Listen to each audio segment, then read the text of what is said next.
हम आपको कमाल रुख खान जी से आपका परिचय कराते हैं।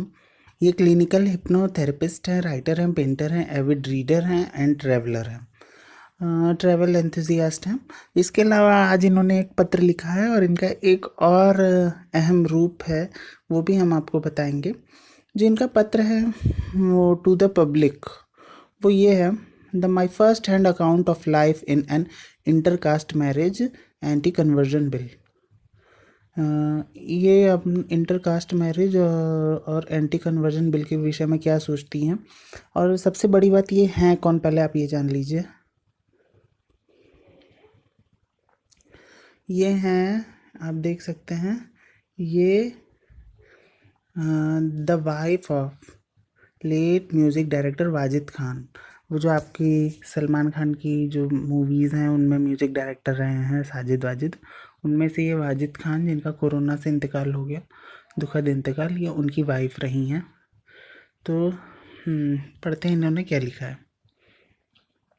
The topic of conversion arises once again, this time with full gusto on a government level.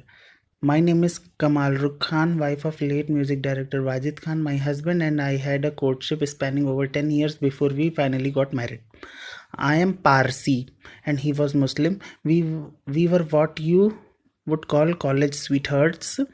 Eventually, when we did get married, we married for love under the Special Marriage Act, an act that upholds the right to practice one's own religion post marriage. And this is why this current debate surrounding the anti conversion bill is so interesting for me.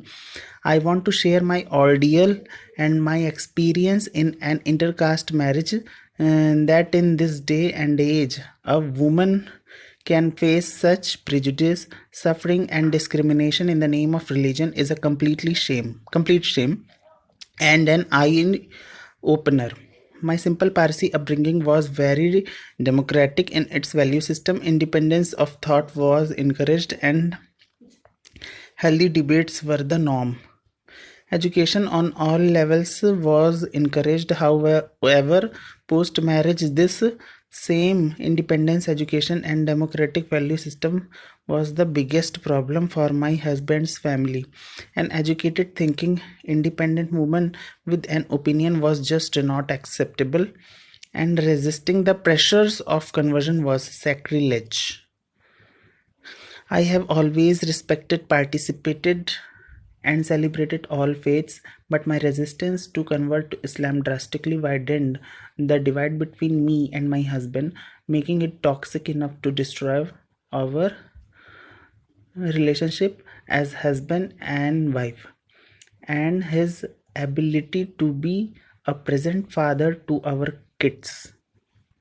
My dignity and self respect did not permit me to bend backwards for him and his family by converting to Islam.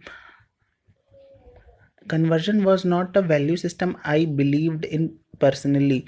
It was also not the example of a deep set Rotten patriarchy that I wanted to set for my beautifully evolved children, my 16-year-old daughter Arshi and my 9-year-old son Rehan. I fought this terrible way of thinking tooth and nail throughout my marriage, the result being outcast from my husband's family. Scare tactics to make me convert included taking me to court seeking divorce. I was devastated, felt betrayed, and was emotionally drained, but my children and I held on. Wajid was a super talented musician and composer who devoted his life to making melodies. My children and I miss him dearly, and we wish he had dedicated more time to us as a family devoid of religious prejudices. The way he did while creating his melodies. We never got to be a family due to his and his family's religious fanaticism. Today, post his untimely death, the harassment from his family continues. I stand fighting for the rights and inheritance of my children, which have been usurped by them. All this because of their hatred against me for not converting to Islam. Such deep-rooted hatred that even death of loved one could not move.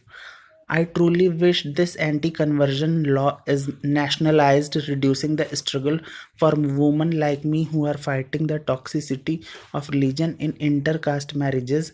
We are bad-mouthed and labeled as being manipulative and greedy for standing our ground. The real enemy in this conversion cycle commences right at the start, the hate campaign against other religions. To declare in public space that one's own religion is the only true religion and one's own God prophet is the only true God prophet is obnoxious. Religion should be a cause for celebration of differences, not separation of families. This debate regarding the anti conversion bill should also delve deeper into the patriarchal mindset. It is mostly always the women who are made to forcibly convert. The conversion campaign has to be recognized for what it is, spreading hatred against different religious ideologies, separating wives from husbands and children from their fathers. All religions are the path to the divine. Live and let live should be the only religion we all practice. तो ये बातें कहीं कमाल रुख खान जी ने अपनी शादी के विषय में। देखिए आपका क्या सोचना है।